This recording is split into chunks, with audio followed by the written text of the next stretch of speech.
All right, everybody, welcome back to another episode of Hip Hop Heads Anonymous. Back with Travis. I'm here with my friend BJ Pasinger. What's up, What's up, man? Travis? What's up? How you doing? But I'm super excited you're here because there's not you probably know this just like me. There's not many people who are like diehard hip hop heads. Yeah, because it's mainstream. It's like this one of those things. Way back in the day. Q-Tip had that line like, "Rap is not pop. If you call it that, then stop." But like now, like rap is pop. Like rap is popular music. Well, we've talked about it a lot. Just like seeing the rise of like Lil Nas X. Yeah, which is ridiculous, but it's awesome. We support him. Oh yeah, no, Seems like a I nice support him. Yeah, he seems like a great kid. But like that's the thing is like even though it's a hip hop song, it's a pop song at the same time. And country at the same time. Like yeah. But yeah, so like I was just him and I took like even though we started doing this like last year, like we're slow getting this thing off, and I think it's going. So I've had like a list of people, and your name's been on there for a while. So I gotta get him in here. Oh, definitely, man. Because like I always see you post things on Facebook or Instagram, whether it's something hip hop related, whether you saw definitely. Joe Budden or like some famous rapper, older rapper died or something. I met Slick Rick like maybe a month ago. Like shit like awesome. That. He had an album signing at Amoeba Music in Hollywood, and it's like literally you just show up and buy his it was like 30th anniversary of The Great Adventures of Slick Rick, and all you had to do was buy a signed copy. It was like vinyl or CD. Yeah. He would sign it, and you get a picture with him. That sounds awesome. I was like, obviously, I got to meet Slick Rick. Like, he's an absolute legend. Yeah. Who would you say are your top three at the moment? Oh, not all time. Okay, just give me your top three like of the past year or two. The past year or two, J-Rock has been like my number one. Honestly, like I was always like kind of a casual J. Cole fan, but in the last year, like with the amount of features that he started jumping on and everything, I was like, okay, like J. Cole has like risen in how much I listen to him. What was your aversion to J. Cole at the start, or if it was more like it wasn't that I didn't listen to him, because anytime he dropped an album, I would listen to it, but just for some reason, I just wasn't ever. Most of the time, I wasn't drawn back to like, okay, I'm gonna keep listening to his. I could put it on. I'd put things on shuffle, and if he came up, it was fine, but it wasn't. I think part of it was because J. Cole fans, like at times, are like I think that's a beef that a lot of casual J. Cole fans have with people, is like hardcore J. Cole fans, especially like the more mainstream he becomes, are like, oh, we've been here since like 2010 and blah, blah, blah. And, yeah. Bro, so are you aware of what J. Cole did with the Dollar and the Dream tour? Remind me. So, yeah, he would just like, he would do a show, he'd announce on Twitter like where he was going to be. Like, you knew a city, but he didn't tell you what venue. And it's first come, first serve, is $1 to get in. And it was super dope. Yeah. But like I remember I was waiting in line. We all got our tickets at like let's say like noon, and they're like come back at like 8 for the show or some shit like that, just to control the crowd. And then so we're all waiting in line to get into the show. And I remember hearing this girl like, oh, they're just yelling at someone else like, do you know how J. Cole got signed? Do you know what song he played? And then Jay-Z signed him. And I was like, to my head I was like, yo, we're all here for the same thing. Like we're all waiting in line earlier today. Yeah. And it's just like, you gotta stop being so aggressive. and that was always, this was funny too, like them for people, because I know people talk about like TDE versus Dreamville sometimes. Yeah. It's like that is one thing that's different about the Dreamville fans versus like TDE fans. And I think there's a lot of crossover in general, but but if you go to like a TDE concert or something, like I saw J-Rock on his tour this past fall, and it ended up being like a sold out venue at the Fonda Theater. And but like everybody was just like excited to be there. Nobody was like, "Oh my God, I've been listening to J-Rock since like 2008 or anything like that." Everybody was just like hyping each other up, No, it was. I think there's a lot of lately, past few years, a lot more love in hip hop. Yeah, definitely. All right, so you got Cole. And they need it. Yeah, you got Cole, you got Rock. Who else is your third probably right now? Oh man, actually, Reason, who's like he's the newest signee to TDE, and because I saw him, I've listened to like his debut album a lot more recently because he opened up for J-Rock, and he was one of the things for me is if people sound when they're performing live, if they sound how they do on their album, that's like a big thing for me. Yeah. Because some people you'll see them and they don't sound anything like they do on their album. Well, that's what kind of bugs me because like I saw JID at the Fonda like a couple weeks ago, and like he sounded good, but he raps so fast and it just like kind of takes away from the experience because like those speaker setups not made for hip hop or just his style is not the best to see live.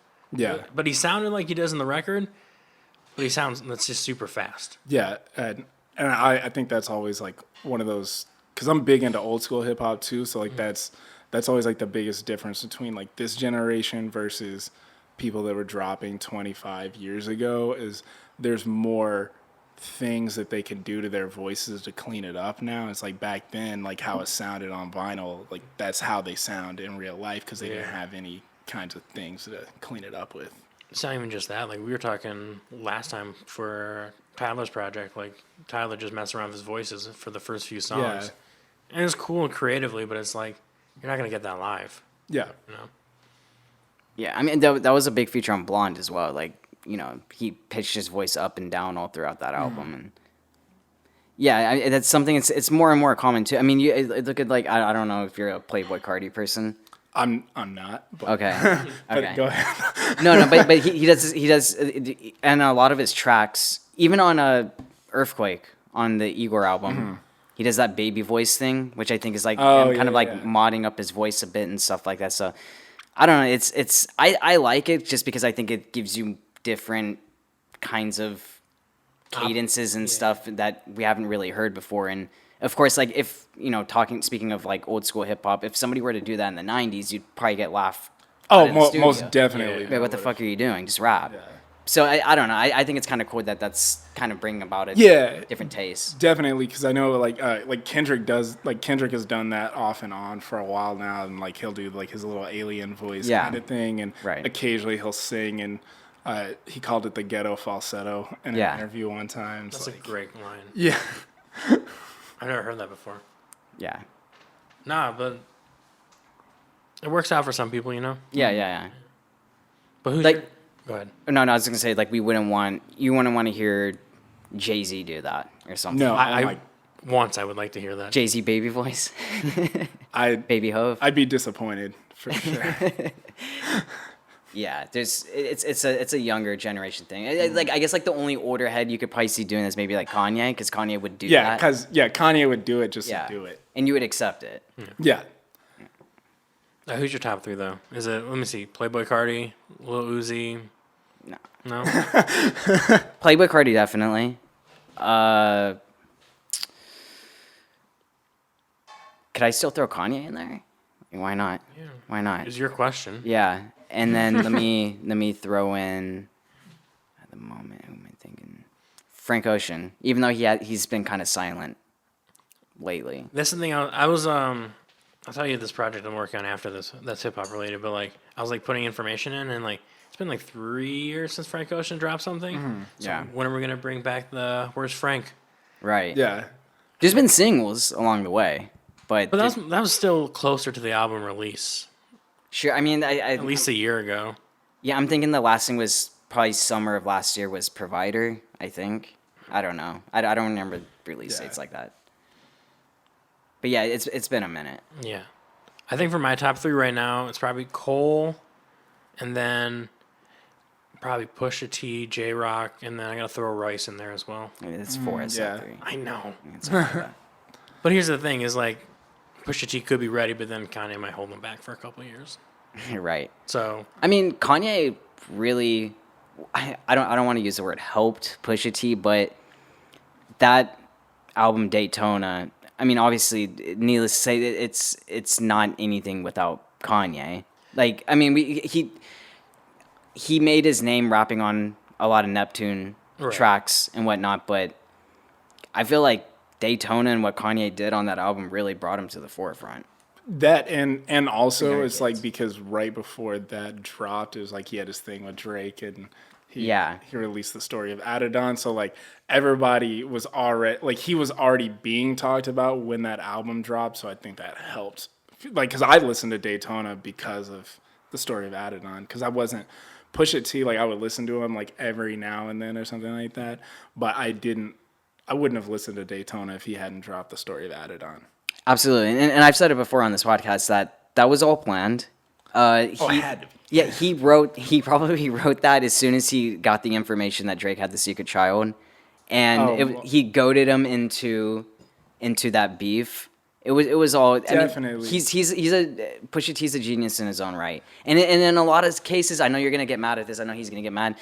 Not all that much different than 6ix9ine in a trolling sense. Nope.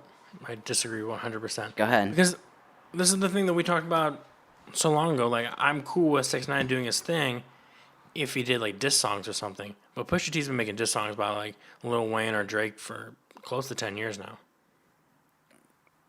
Yeah, true, but I mean, how much big of a difference is there between, okay, I feel like people, especially nowadays, you don't even really remember diss tracks. Like, No, not at all. Yeah. they kind of just come and they go.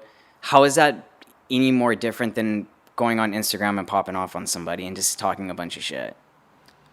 Obviously, music's music, art is art, but I almost feel like there's this weird bleeding crossover where 6ix9ine made diss tracks without making diss tracks, in a sense.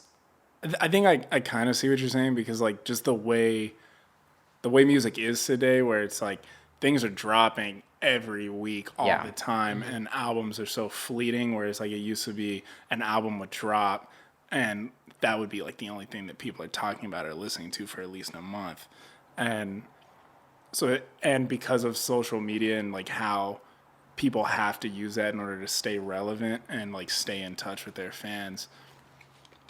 6ix9ine definitely was good at using that, but at the same time, it's like it didn't turn out well. Yeah, and it's one of those things where it's like 6ix9ine, like his relevance in his diss tracks or his Instagram stuff is mostly just because of people bringing it back up. Where like at least Pusha T's like diss tracks are on iTunes and YouTube and stuff like this, and they will stand the test of time. Well, I'm not like when I say that the marketing strategy isn't different. I'm not sitting here saying, oh, 6ix9ine is on par with the rapping ability of Pusha Right. T or something like. I'm just saying, story of Adidon wasn't. It was a marketing strategy. It wasn't. It definitely was. It wasn't like I'm trying to. I mean, we've said it before. This is probably the greatest diss track of all time. It's definitely top 5 diss tracks. Yeah. For sure. But it's nobody's. I'm never gonna play that song ever again. So it's not like it matters that it's on iTunes. Okay. but I know what you're saying. Yeah. It's Also, the Golden State Warriors played it. Did they really? Yeah, they played it during warm-ups to piss off Drake. That's pretty great. Yeah. I mean, But then they ended up losing that game, so I was like, he was trolling Klay Thompson pretty hard, so Yeah. Drake deserved it. Yeah. Shout But out to now Drake. it's like it's one of those songs where it's like you go back and listen to it, and everything that Pusha T was saying is still like, man, that's crazy that he said all that. But also now that like it's been a year and Drake's just been on social media talking about how he's being a father and everything, it doesn't have the exact same relevance because like, okay, yeah, you outed him, but now we all know he has a kid and he talks about it, so it doesn't matter. But I don't know if like Pusha T's looking for like the longevity effect of like a diss track like that because his career is so long as it is. Sure. Yeah. Even without any of the diss tracks, whatever, if you just look at his body of work, it's gonna get respect from the people that matter most in hip hop. Yeah. I absolutely agree. But you would say there's a difference between getting respect and getting paid. Obviously, like Pusha T. Oh, I mean, did Daytona go number 1? It probably went number 1, right? I'm guessing. It I don't might think so. I don't. You don't definitely think so? charted, but It charted. I'll look it up in just a second. Yeah, I'm just saying like that song gets the number 1 because of everything we've just been discussing like the past 15 minutes. Kanye's production. It went number 3. Number three. Who went number 1? Does it say who went number 1 that week? Figure it out. You don't have to figure it out. It's fine. yeah, I mean, I think with that, it's really just certain things that he said, or even after the song came out, certain information that he divulged about that whole situation was kind of in some ways a checkmate with his beef with Drake, just in the sense of like when I guess it was in his interview with Joe Budden, but when he said, yeah, 40's girl told me about the baby, it's like, that's going to be really awkward the next time Drake and 40 see each other. Yeah. Like, because Drake had been on The Shop talking about how it was really uncalled for that Pusha T was like talking about 40 and like his sickness and all that stuff. And of course, I remember when I watched that and be like, he's part of your crew. Like, Yeah. it's no holds barred, but Except, yeah, I mean, you go for whatever's yeah. the vulnerable spot of your Yeah. opponent. But yeah, and I don't even remember what I was gonna say. Actually, did you find out who was going number one? No, it only get no. Okay, I found like the songs, the top song at the time, but not the. it's probably album. fucking Taylor Swift or something. Probably. I don't know. Yeah. Whatever. It's fine. Yeah. It's so 2018. No, I'm just kidding. Nah, but like that was a good string of releases. But the only thing that bugged us is we talk about like different clicks and stuff like that. The cruise and hip hop is like good music hasn't done anything since then. It's been a year. No, yeah, it's been a while. And I mean, That was a lot, though, right? I mean, it was 5 albums, and they were all pretty good. Even though, I mean, we I think we both agreed the worst one was probably the Nas one. I don't know what do you think was the weakest one?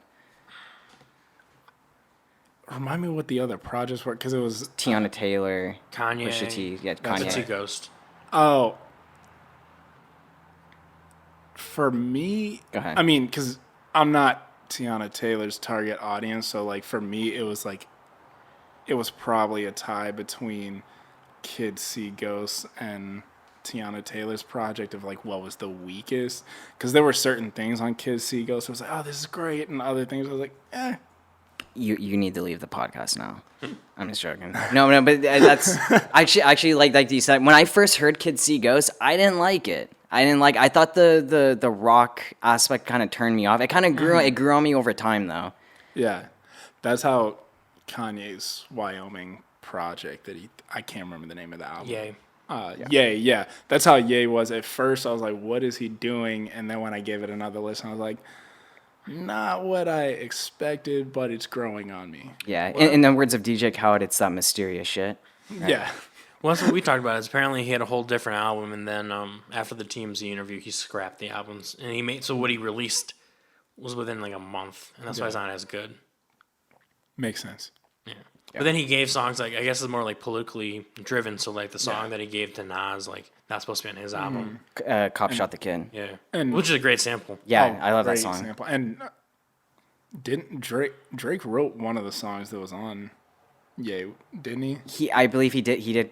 Because that was part of No, it. he was supposed to get the beat, and then Kanye released that beat with him like saying gibberish over it. No, Because Drake was in Wyoming. That was Yeah. part of like his issue with like Pusha T and all that. Because he initially thought that Kanye was the one that told Pusha T about his baby. He according to Drake, he said that he did provide some writing on the. I don't know if those are the songs that he released, but he did go to Wyoming, and the trade off was that he was going to get the Lift Yourself beat, and then Kanye poopity scooped all over the beat. Yeah, which is that's one of those also like industry things. It's like so weird how like Kanye and Drake have pretty much not liked each other for almost a decade. Like almost since I think Kanye and Drake have been okay. It's Pusha and Drake have not liked each other. Oh, okay. I heard that Drake and Kanye had like a weird relationship pretty much since like 2009, 2010. I mean, even though they've worked together too much for me to believe it, but I could be wrong. Yeah, well, and that's my thing. It's Drake's also one of those people where it's like he has so much expectations on him and so much money at stake that other people don't necessarily have, that in some ways he kind of has to work with people that he doesn't like if those are the people that are going to get him songs that are going to make a lot of money. Yeah, and you know, That's life, I guess. But Do you think that people or Kanye didn't like Drake as much? Probably because of his relationship with Rihanna. Because Rihanna was with Roc Nation, and Jay-Z and Kanye were super tight at the time. It's possible, but it also could have been something just like completely personal that has nothing to do with music. Because Yeah, I was gonna say I don't think Kanye would ever be disrupted by any kind of business side of stuff. I think it's the personal stuff that sets him off. yeah, because they are people too, and like we forget about that very easily. Because that's like even going back to like Nas and Jay-Z, like their beef started in the mid 90s and it had nothing to do with like it was kind of having to do with music, but it was also just like a personal argument that neither of them have ever actually talked about. Right. A lot of it circulated around that "The World Is Yours" sample that Yeah. Jay-Z, yeah. And Dead Presidents. And then everything, they're hip hop artists, so they're like hypersensitive, and they Yeah. dragged it out for like 10 years. Yeah. Do you think Drake is probably like, yeah, kind of, I don't like the Air Yeezy 2s. I think the first ones are better. And he's like, fuck you. It's completely possible because Kanye seems like he's a pretty volatile person. I don't know if you. I mean, I know you don't like the Breakfast Club, but I remember Kanye went to the Breakfast Club to promote Yeezus, and I think the first thing Charlamagne says to him, he goes, "I didn't like the album; it was whack."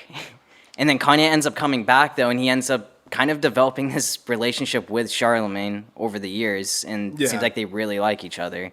So I think Kanye is like a weird anomaly where like he gets over things really fast, and he kind of doesn't care if you don't like him as long as you respect him, maybe. Yeah. Well, and that's the same way like with Kanye and Jay-Z's beef. Like Kanye pretty much said that like Jay-Z didn't come to his wedding. Like that was part of like their initial beef. Yeah. I mean, part of that was because Beyonce didn't want to end up on Keeping Up with the Kardashians, which makes total sense. Yeah. But at the same that's a good excuse. But at the same time, it's like, yeah, I know she's your wife, but Kanye produced some of your greatest. Like you've known Kanye for 20 years. Like Beyonce will be all right if you leave her home for a day. There's the blueprint is the same without Ye. Here's the thing: is he probably could have left Beyonce at home, but was Jay-Z cheating at that moment in their relationship? Maybe. He probably invited Becky to the wedding. Possibly. I wouldn't be surprised. So Beyonce's like, you're not leaving my sight. That's a whole nother rabbit hole. Nah, but they overcame it in the media eyes at least. And they're making that money. Yeah. Do you see it when they were sitting courtside of the Golden State game, and I think like the owner, like the daughter of the owner, wife of the daughter, yeah. She like leans over and Beyonce's like, don't touch me. Which was funny because later on, like Beyonce posted after like her hive just like attacked this woman that they didn't even know. Like 24 hours later, Beyonce posted a selfie that she had taken with the girl. Oh, okay. Yeah. And basically being like, we were friendly. Why are you doing it? Like, you just don't know what's going through people's heads. Well, did you hear the story of what she was doing? Oh, she just kind of reached over, I think she asked Jay-Z what she wanted to drink. Like, got Beyonce's drink order. Is like, Jay-Z, you want something? And then all you see is the photo of her kind of like reaching over or some shit like that. And the Beehive, man.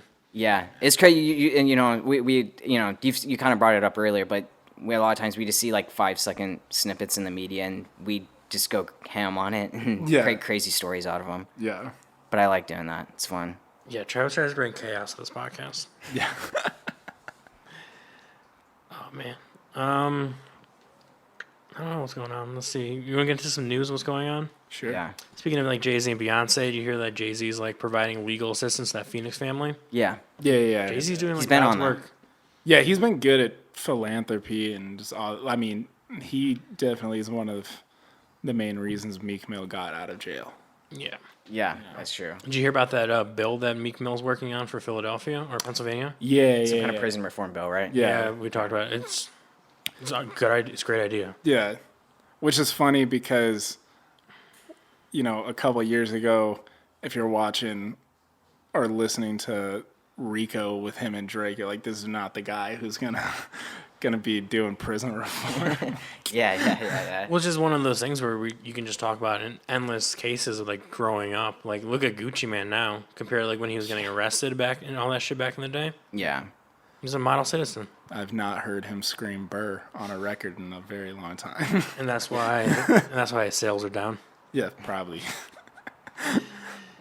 Nah, but I like Gucci Man.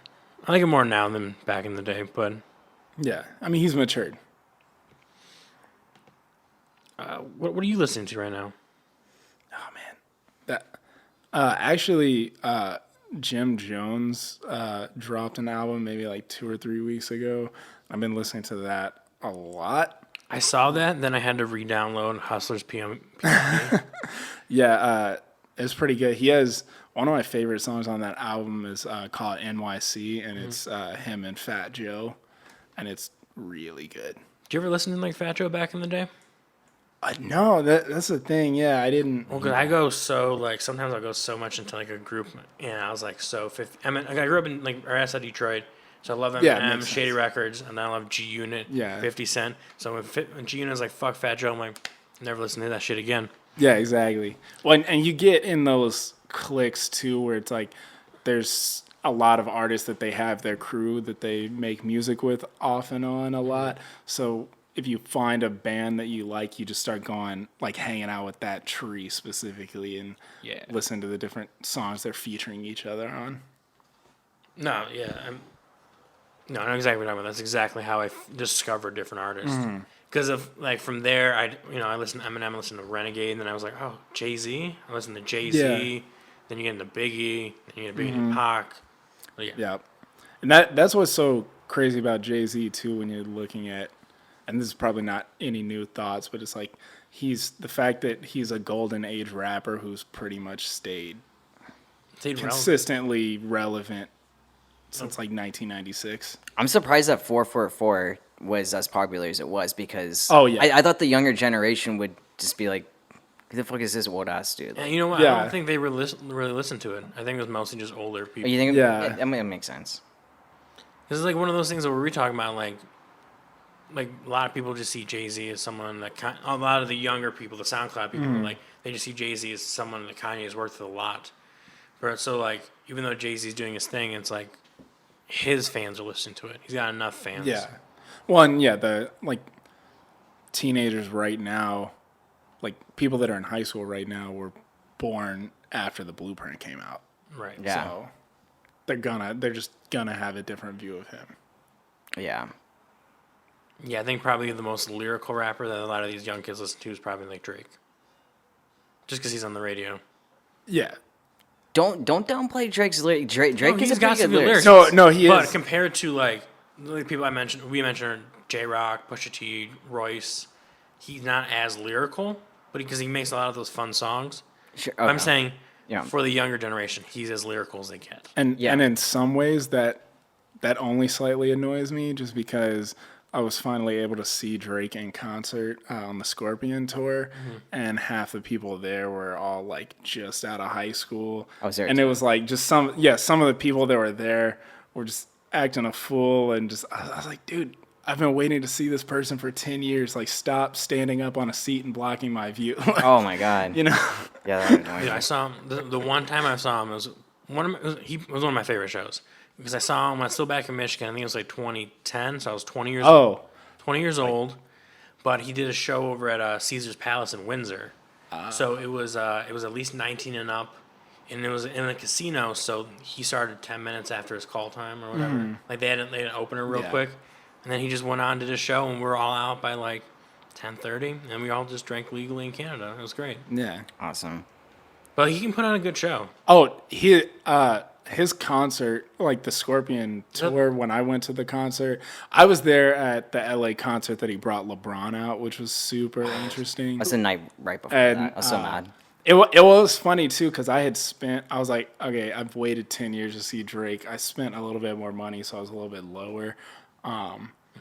But now, of course, that was one of those ones where it was cool to see him on stage with LeBron and Travis Scott, but then at the same time, I was like, after about 2 minutes, I was like, okay, LeBron's just kind of like jumping around while Travis and Drake are performing. This is getting old now. Like, Yeah. So was the Scorpion tour Travis and Drake? It was me. he brought Travis out. It was Migos. Yeah, Migos.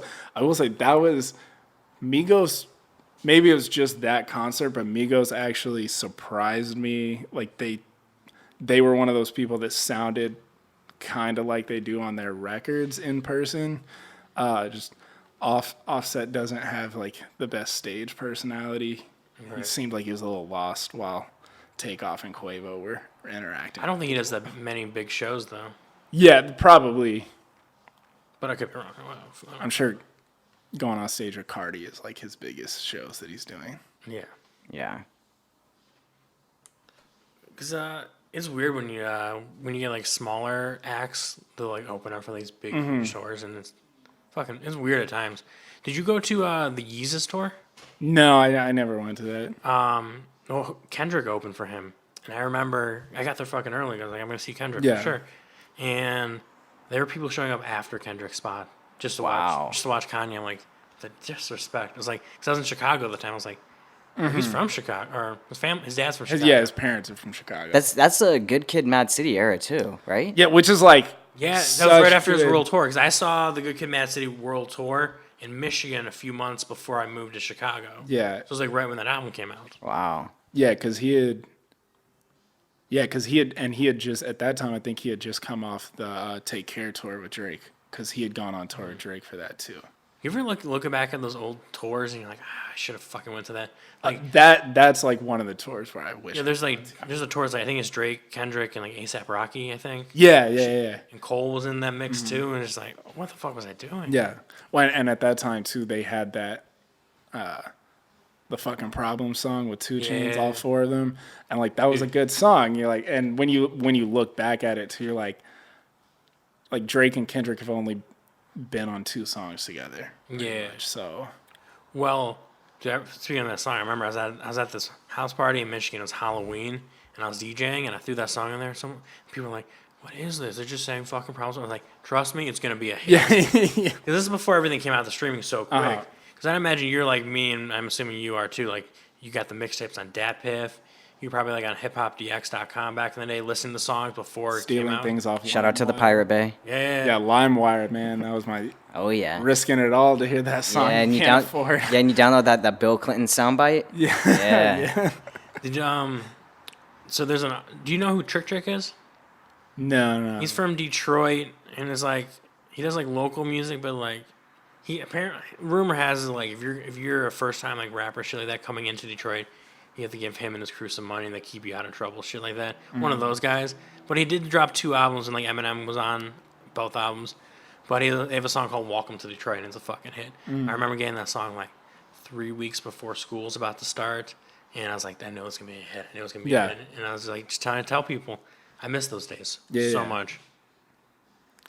But yeah, also like those tours. So I imagine like at least you were aware of like the J. Cole mixtape days, Drake mixtape stuff. Yeah, oh that yeah, stuff. definitely. So I mean, because Drake dropped. 2010, I think. Yeah, Or 2010 was his like 09. debut album, but I was in high school when like Drake's mixtapes were dropping. Yeah, but It like was October's Very Own, I think, was the first one. Or, No, it was it's- comeback season. Yeah, Oh. something like I was thinking of the one where it's like the Alright. silhouette of the child, and there's like just a bunch of dates. Oh, I think it's vaguely words. remember that. I think. No, that's the one that had like Lil Wayne. It had Lil Oh, Wayne on. And well, and that's the thing too about old school Drake that I do miss is like So Far Gone. listening. Yeah, Listening to when you go back and you listen to like songs. Drake and Lil Wayne had so much chemistry together. Even though they're as artists, they're very different. Just when they get on a track together, it's always good. And I do miss that. I would love for them at some point to just do, even if it's just like an EP, just Yeah. the 2 of them. Absolutely, I would love to hear that too. But is Wayne done? No, he's got a new album coming out. We talked. He has a about new it. album coming Yeah, out. because He's going on tour of Blink-182, and they're which both was weird. Oh, that's right. You They're told me. both dropping albums. Yeah, that's a weird. Here's the tour. thing: I'd imagine they have a bunch of songs recorded as it is. Oh, So most many dirty definitely. fans. And of I'm the tour. totally cool with them doing like a whole T Wayne thing, where T Pain's just like, you guys have been waiting here for like a decade. Here's the album, and I'm cool with them just dropping old shit. Oh yeah, because I mean, and old stuff would be just as good because it's not Or better. like it might be better because you're getting Drake. Most Drake and Lil Wayne songs is still when Drake was like coming up, so like he's still got that hunger. You know? Yeah. Wasn't there? I'm looking this up right now, but wasn't there something for the song "Best I Ever Had"? Yeah. Did Kanye direct that video, or because I know he didn't produce the beat, but I feel like he was attached to it somehow. I don't know. I'm not sure. Yeah, I'm not sure either. The video was directed by Kanye West. Oh, I did not know that. Yeah, Interesting. yeah, and I can't remember if he was in the video as well, but yeah, so they've been working together since 2009. Yeah. That's when that video came out. Oh wait, that's the song, but still. So That's how, yeah.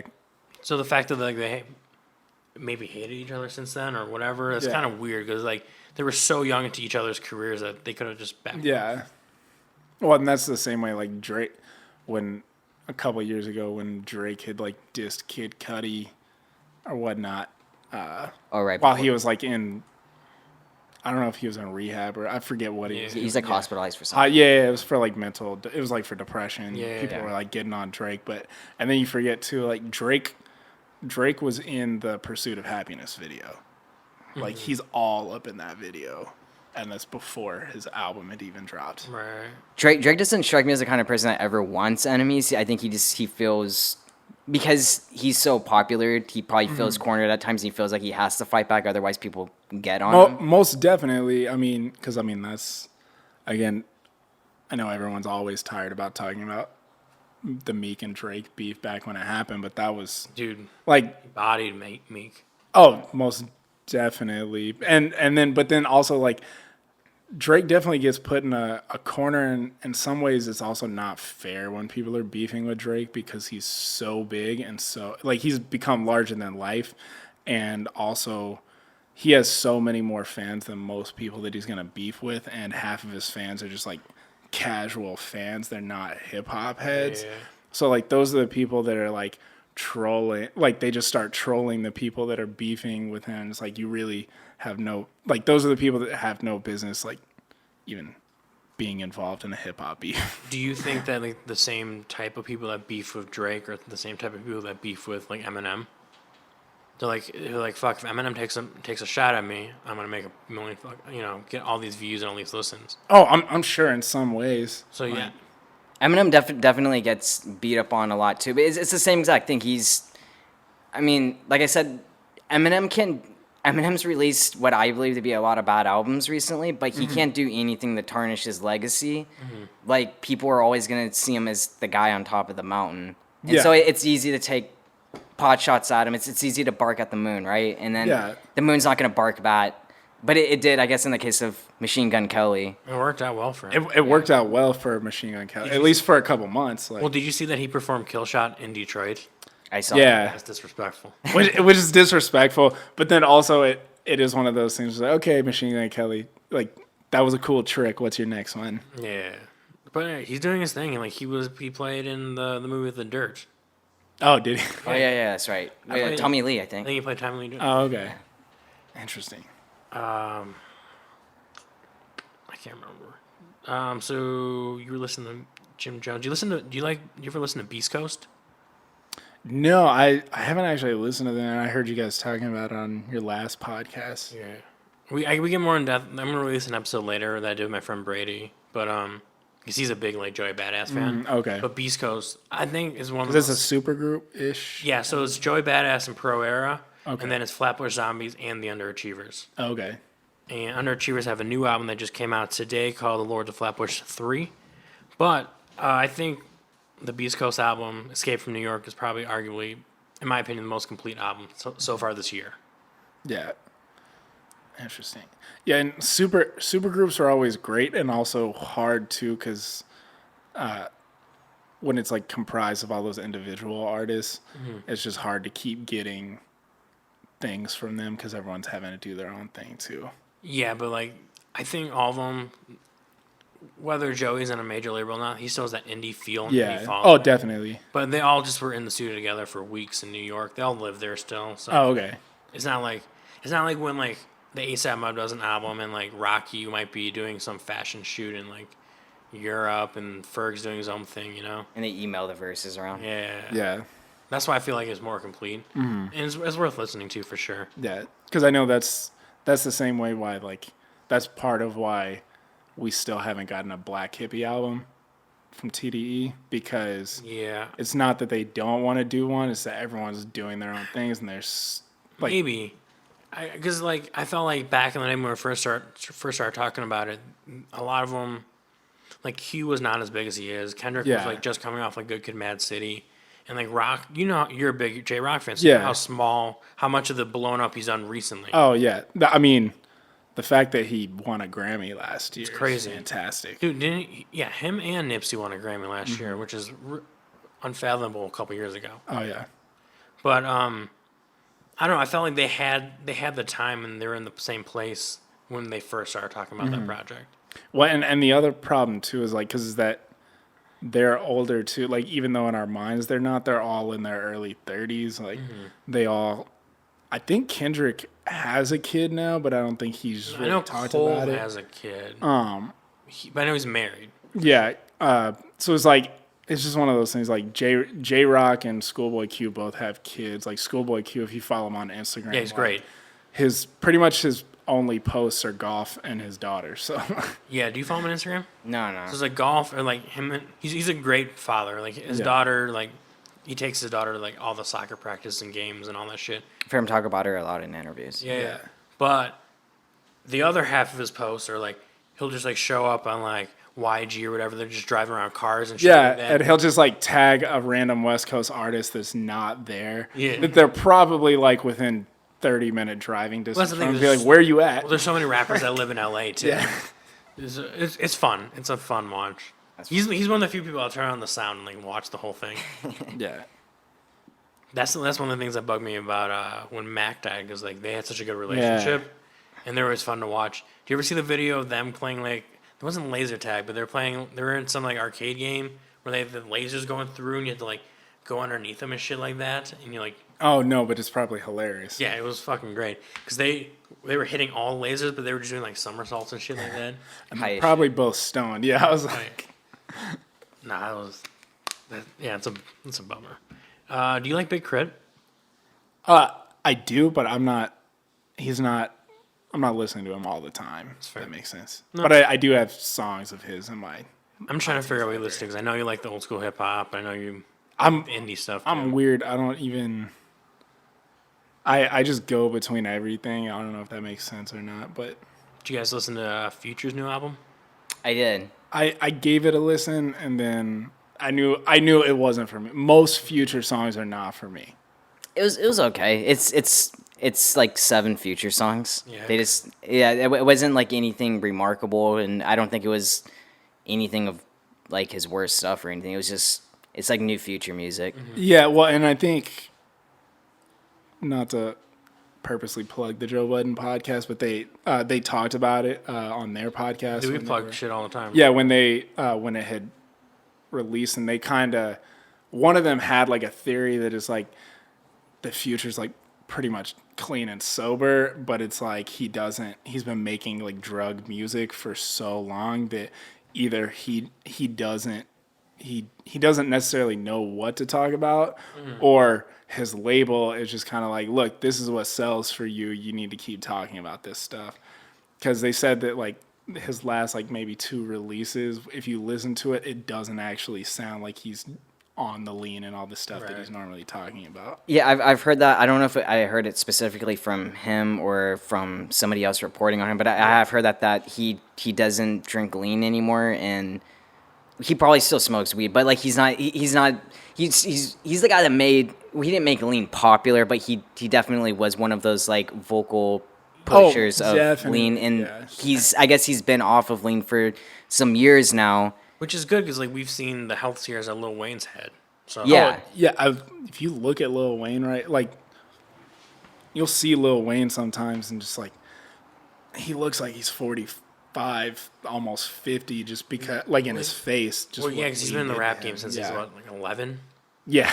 Yeah. So like, But yeah, going back to what you're saying about what they said on the Joe Budden podcast about Future, yeah, you can definitely you can see that he's rapping about stuff that he may not really be partaking in anymore. And one thing that I've noticed, I'm sure other people have noticed, the past 2 releases have been chock full of CR references, and he seems Yeah. very bummed about that whole situation. Yeah, because he's not getting Sierra back. Yeah, Like, yeah. he knows he's not getting Sierra Yeah, back. you see that video And- where Russell Wilson's chilling in the bed with Sierra after signing that massive contract Yeah. for the Seahawks? Well, and like also, a- and yeah, that's the other kind of downside in some ways with like Future and like the fact that he has a kid with Sierra, but like his kid with Sierra is living with Sierra and Russell Wilson. Yeah. And so like Russell Wilson, like he has to see his kid in like other people's Instagram posts, and then like people that are big Sierra fans and stuff, they're pretending like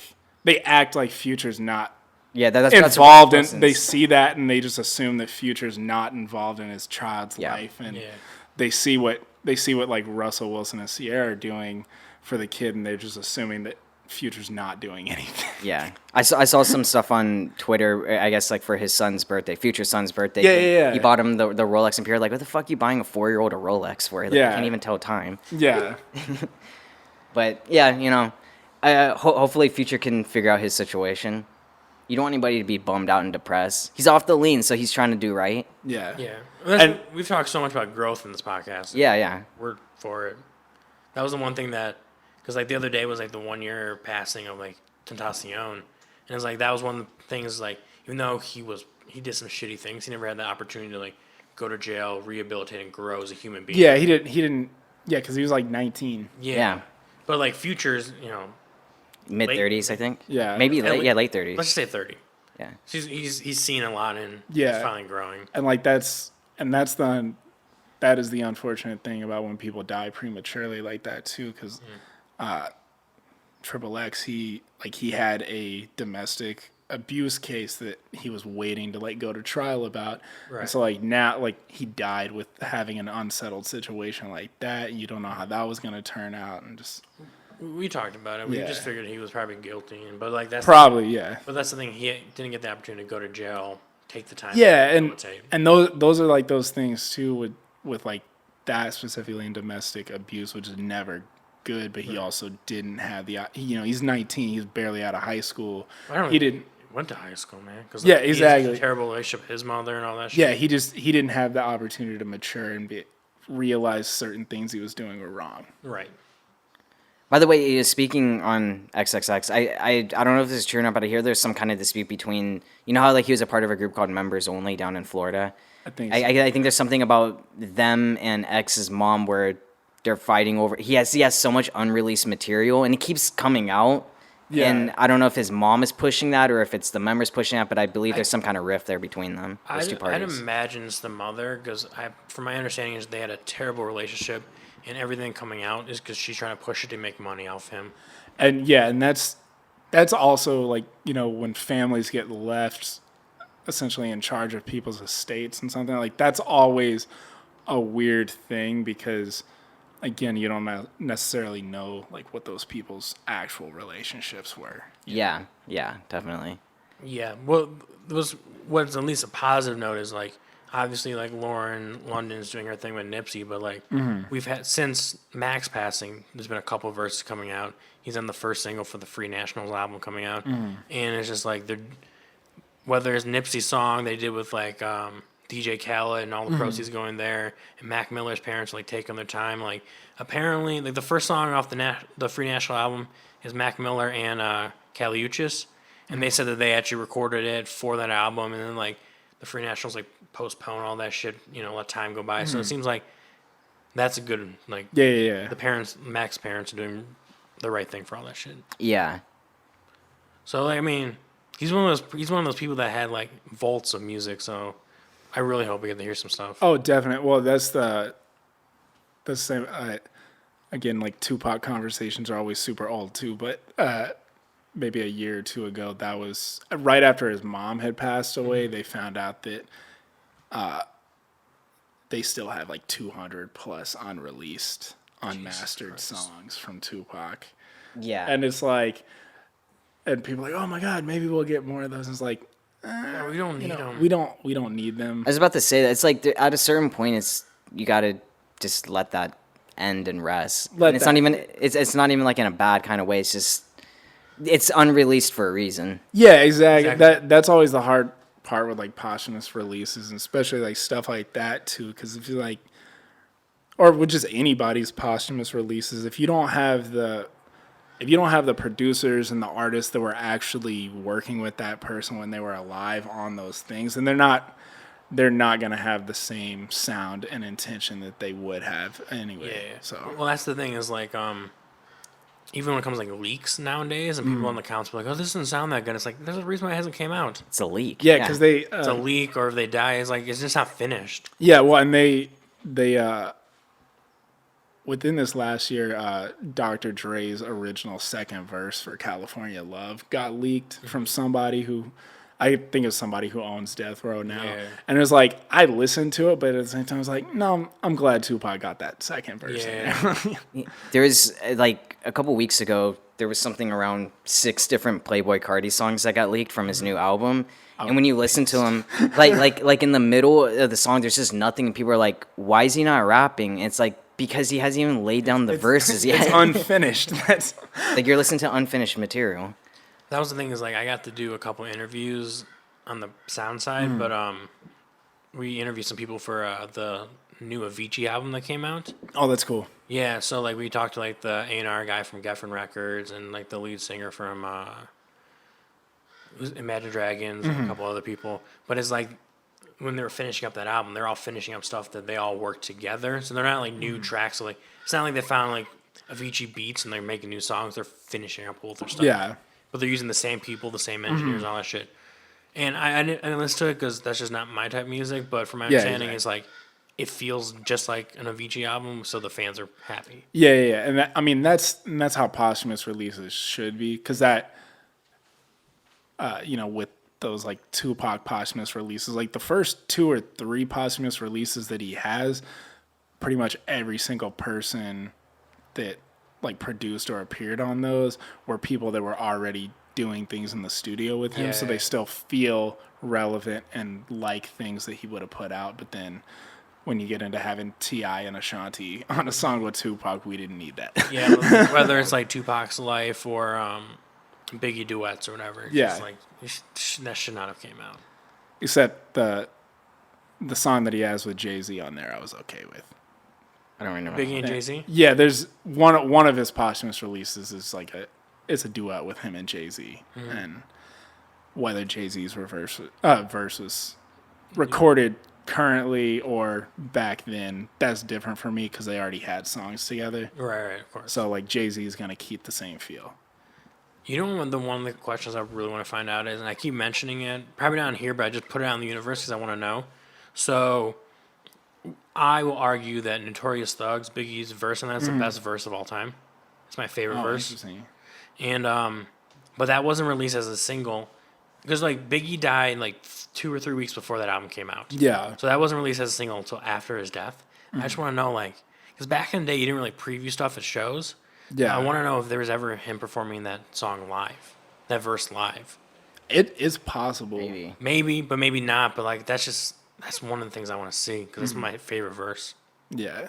Well, because I know Jay-Z there were like 1 or 2 artists that Tupac had been beefing with that totally had diss songs that they were about to drop, and then Tupac died, and they were just like, it's over now. Yeah. But speaking of like favorite verses, like go back to J-Rock, I think his verse on Money Trees is my favorite. Money Trees, yeah. It's my favorite guest verse. That and I can't, because I've listened to Redemption so many times. He has a line on Redemption where he says Instagram's a dead man's best friend. Yeah. And it was like that was one of the most relevant lines to have in 2018 when that dropped. That's true. And I think even on his previous album before that, 90065 whatever. Whatever, 59. I think it's the Watts zip code. Yeah, 65 I think is Eagle Rock where I was. But he talks about like how social media is like evil and shit like that. And he's like, you gotta stay off of it and stuff like that is poison to your body. And it kind of is. Yeah. But it's just weird because like even though he's not much older than like let's say Kendrick or Schoolboy Q, he was always the old guy in the group. Yeah, he's like 2 years older than that. Yeah, it's not much. No.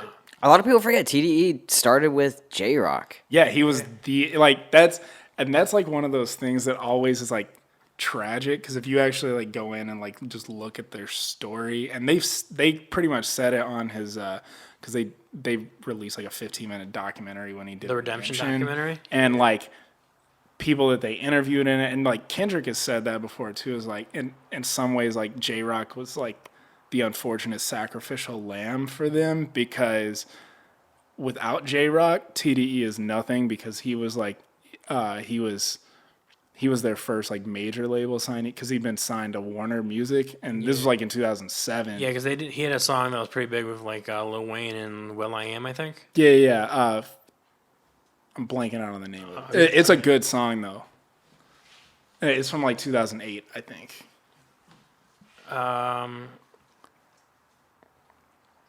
All My Life. Yeah, but he had gotten signed to Warner Music, and then they were like, "Oh my God, Rock's gonna get like an awesome album now," and then Warner Music merged with somebody or got bought out by somebody, and the entire hip hop division got fired, and the person that was in charge of the new hip hop division was like, "Anything that was here before me is dead." Yeah, that's why I don't know if you know this, but his first album was released on Strange Music. Really? Yeah. And I know we keep talking about Tupac unintentionally. J-Rock has a song with J-Rock is on a song with Tupac from like I think it's like his 2004, 2006 posthumous release. Really? Yeah, Wow. I can't remember the name of it. It's like one of J-Rock's first songs. I think it might have been right before or right after TDE had just gotten founded. Wow. So I don't know how they were able to make that happen. But That's crazy. I really like what Kendrick did on To Pimp a Butterfly when he had the Tupac interview. That was pretty crazy. That was really The cool. song's called "What's Next" off of Pac's Life. Yeah. Okay. Wow. Yeah, because like that's the thing is like it's cool that like J Rock got a part of it, but like just look at his lineup. Like you got Crazy Bone, which is cool, but then there's Ashanti and T.I., and then there's Papoose and all right, J Rock, Young Buck, Millionaire, Nipsey's on that album. Really? Wow. Yeah, That makes sense, though. I feel like they might have worked. they probably would have been best friends. Possibly. Yeah. Ludacris, T.I., Snoop Dogg's on there, but like, yeah, I know what you're saying though. But yeah, J Rock's first album was on TDE or no, Strange Music, and like Tech Nine brought like J Rock on tour, and J Rock would always bring Kendrick, and that's how Kendrick got big too. Yeah, he would open up for J-Rock, and then like pretty much him and Schoolboy and Absol would basically just be hype men on stage essentially. Dang. While they were on tour, and like because they talked about it in the Redemption documentary, where literally right after they had gotten dropped from Warner Music, they were like, Top Dog was just like, "What, y'all are going on tour?" And so like the four of them just piled It's like a van. into a van with Dave Free, Yeah. and like just drove around the country doing like super small venues that would cost $10 or $15 to get a ticket to. Wow. Yeah, like I know for me at least, like just growing up in the Midwest, like I listen to a lot of Tech Nine and like TDE, and I don't think you have, but like I've listened to like a little bit here and there, Yeah. right? But I've been to like a few of his shows, and the shows are fun. But except for in Michigan, because he has a lot of crossover with ICP fans, Oh my God. and ICP, the heart of ICP's in Michigan, so like they'd always come out. They're the fucking worst people because they're like I'm a big guy, but they're like at least another 100 pounds on me, moshing and shit like that. I'm like, I can't be here. Yeah, no, none of them. What's that festival that they put on every year? I don't know if it's in Michigan or if it's in Ohio. You know what I'm talking Probably about? called Juggalo. Something. Yeah, the Gathering of the Juggalos. Yeah. I've seen some videos of that event. Did you see? Wow. Did you see that they went to it at an episode of Workaholics? No. That sounds like a hilarious episode. Yeah, they like the three guys, whatever. Like they didn't want to be there, and then throughout the episode, they figure out that everyone's free and those are their people. And then by the end of it, they're like, "Oh, we've got to get the fuck out of here." Like, it's this big arc, but it's really good. But that's the thing is like without like strange music and Tech Nine, like who knows where like TD could be. Like yeah, they're all super talented, but like they Tech Nine really helped them get their start, and he doesn't get a lot of respect for. No. Yeah, I mean, yeah, you just don't know. It's always weird how, like, and pretty much for the entirety of hip-hop's history, essentially, there's always, like, those random people that are, like, kind of big, and then people who end up blowing up got started, like, working with those people. Yeah. And then people just kind of forget about the people that they started. The come up of a lot of these really big acts are it's like really weird situations where kind of unexplainable, like like in the situation of like Kendrick, like you said, J Rock is kind of like this sacrificial lamb as a part of this coming up out of or coming up out through Tech Nine and whatnot. I mean, look at like Kanye. He's in this weird situation where he was even wanted by Rockefeller, and then Dame Dash is the guy who ends up giving him the chance finally after like some other labels have turned him down. Or Drake gets this weird chance with Lil Wayne. And that was after. Well, and that was weird too, because I read that was actually a really weird situation that went down between Cash Money and Jay Prince, because Jay Prince's son was actually initially Drake's manager. He was the one, he found Drake on MySpace and was like, this guy's going to be the next big thing. This was like in 2006, 2007. Yeah. And he brought Drake to Houston and like introduced him to Jay Prince. And so like initially they were like working out some details or something. And I forget, because Jay Prince talked about it in his book that he released like last year. Did you buy it? I did. Is it good? It was good. I mean, there were a few stories that he talked about before that I'd heard before, but that was like the stuff that he talked about with him meeting Drake like 12 years ago was really interesting. And apparently like there was almost about to be like some crazy shit going down between Rap-A-Lot and Cash Money, because at the time something was going on with like Rap-A-Lot where Jay Prince was like, it's just not a good time for me to have Drake on this label. But he was like, but I bet he would fit in with Cash Money. And so like, cause they're both of their labels are from the South, like he's had a working relationship with Baby since like the mid 90s. And so he sent him and his son over to like go tour with them. And then it was like this weird thing where somehow his son essentially like got cut out of like being Drake's manager by Tez Bryant, who was like Lil Wayne's manager, and he was initially Drake's manager. And then it was like this crazy thing where it's, apparently like Tez Bryant like super disrespected Jay Prince, and Jay Prince made a phone call to Birdman and was like, look, I already have like a contract with Drake. Like if you want him, like that's fine. But I literally already have a contract where I get a certain percentage of like any music that he releases. So was that contract nullified when he went to Cash Money, Young Money? No. I don't know how verifiable it is, but at least according to like some things that Jay Prince said in his book, it was like he was getting, it wasn't like a massive percentage, but he was getting a cut of like any of Drake's profits. Like even to this day, he's still getting from anything that's released through Cash Money. Oh, okay. So I don't think Drake's on Cash Money anymore. Okay. He might be. It's weird how he shouts out OVO, but like technically he's still signed to Cash Money. He's on Cash He's under Money. like a bunch of labels. Yeah. Well, Scorpion came out on Young Money, Cash Money, Republic. Interesting. Okay. But here's the thing: his first 3 mixtapes, Room for Improvement, Comeback Season, and So Far Gone, were all under October's very own. Yeah. So he wasn't on Cash Money, wasn't on Rap-A-Lot, none of that stuff. Yeah. It was on his own label, and then once he starts to release stuff with his debut and all stuff, that's all on Cash Money. Yeah. It was weird because, like, even when you look at, like, because you're saying it was an odd time, because So Far Gone, which was his biggest mixtape, was at 09. So obviously, recording 08, stuff like that. But that was right after Pimp C died, too. Yeah. Pimp C died in, like, December 07, I Yeah. think. Well, and that's also what's so great about when you go back and listen to, like, 09, 2010, like, Drake and Lil Wayne collabs. Like, people forget. It's like, that's literally, like, right after the Carter 3 dropped. So it's Yeah. Like, that's Lil Wayne at his peak. Dude, I remember buying the Carter 3. Because that came out... Because at that point, albums were coming out on Tuesdays. And I had my high school graduation party that Saturday. I just had cash. I went over to Target. I got the NERD album and the Carter 3. Man, yeah. And Mr. Carter is still... Every time I hear that to this day, I'm like, this is just such an amazing song. Time has flown by so fast. It's crazy to think that that's now a classic album. And for an entire generation, that's like old school hip-hop now. Yeah, because it was 11 years ago. Yeah. It's crazy, yeah. That's true. I was playing some old school Lil Wayne stuff the other day, like Dude, I remember back in the day. Do you remember like when like Fireman came out and that era? Kinda, yeah. Yeah, but like you just see him in like the all red Bape, the Yeah. Bape jacket Yeah. on top of the Bape hoodie and all. Dude, Yeah, and cause I, I'm from Nashville, so I'm from the South, so like Southern hip hop, like that kind of ridiculousness sometimes, just the ridiculousness at times of mid 2000s Southern hip hop. I'll go back and be like, man, that's like really what was playing in my prom. dude, I try to tell people like if you want to figure out like who I am, you have to watch like old school like music videos. Like, remember did you ever see the video for Candy Shop? Lil Wayne's or 50 Cent's pulling up in the Ferrari, or whatever, opens up the door, steps out, GU in his sneakers, all white. Like, that's me. I wanted those so bad.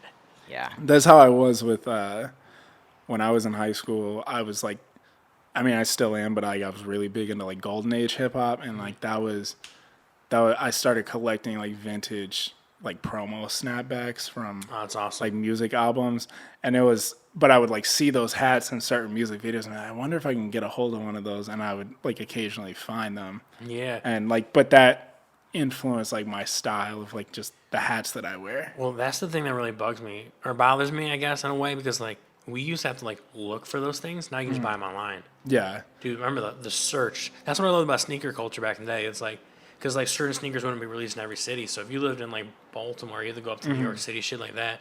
I miss those days. yeah. So if you listen to like a lot of southern like rap music, did you ever listen to UGK? Yeah. I was never like a big UGK fan. I've always, even though I'm not from California, I've always just been a West big Coast guy. West Coast hip hop fair. fan. Okay, because like I didn't get into UGK until like Pimp C got out of jail, and then they released Underground Kings. Yeah. International Player Anthem blew up, and then like honestly, a few months after that, Pimp C died. Yeah. But like, so my experience of seeing them as a group was so small, but then I've gone back and listened to little stuff. I love Southern rap. Yeah, every once in a while, I'll just throw on like some old Ti.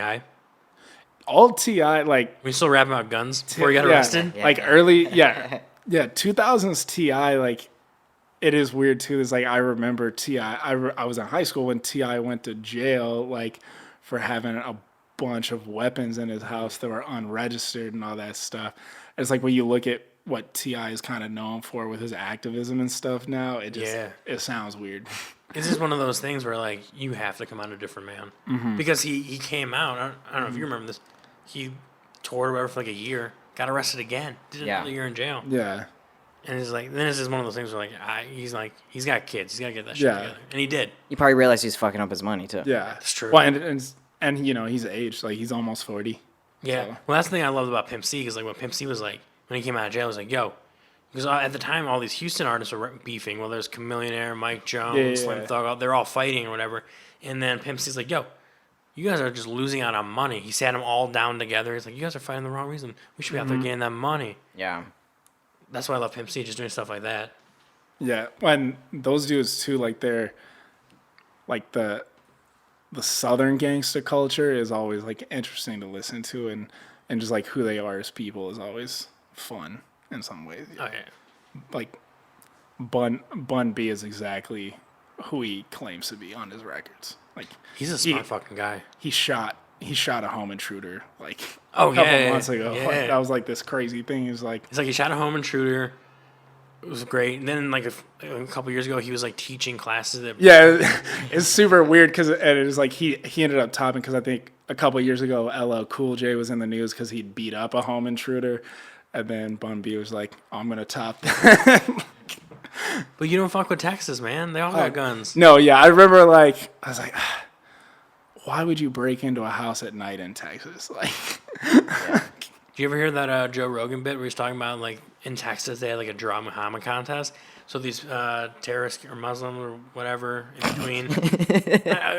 edit point. No, I get it. I just It's kidding. just when you just They went to go like retaliate for that, and Texas shot him up. Yeah. There's the people there they killed him. Wow. As You don't fuck with Texas. Oh yeah. they have like some of the most lax gun laws in the country. Yeah, it's not for me. Well, that's the big issue of like Miami and Florida and all that shit. Yeah. Just the lax gun laws, and those people are fucking crazy. Yeah. But Speaking of Do you ever listen to like Rick Ross? Yeah. Rick Ross is one of those artists that grew on me because at first I remember when he was first coming out, it was also kind of, and this is, I used to be a lot bigger, like, I would get caught up in these things. Like, Rick Ross, essentially, like, he kind of took his entire personality from Freeway Ricky Ross, like, Yeah. a drug dealer. Yeah. And, like, at one point in time, I was one of those people who was like, oh, my God, like, he's such a fake. I can't listen to that. But then eventually I was like, it's entertainment. Like, and I started listening to him more, and he makes good, consistent music. Yeah. And then there's also the thing where people found out he was a corrections officer. Yeah, Years ago. Officer Officer when he Ricky. beefed with 50 Cent. Yeah. That's the thing. Is So like, good. I listened to like Port of Miami, and I was like, all right. And then 50 Cent's like, fuck Rick Ross. I'm like, I guess that's the way we're going. Yeah, And the whole Officer exactly. Ricky thing came out. But then like he'll do great stuff, like his verse on Kanye's album. Devil in a New Dress? Yes, it's- I was listening to that the other day. I love that verse so much. It's fantastic. Yeah. But then he'll say dumb shit, like he'll do like the you ain't know or whatever, and talk about like putting pills in girls' drinks. Yeah. Yeah, And then he you're calls like, whoa.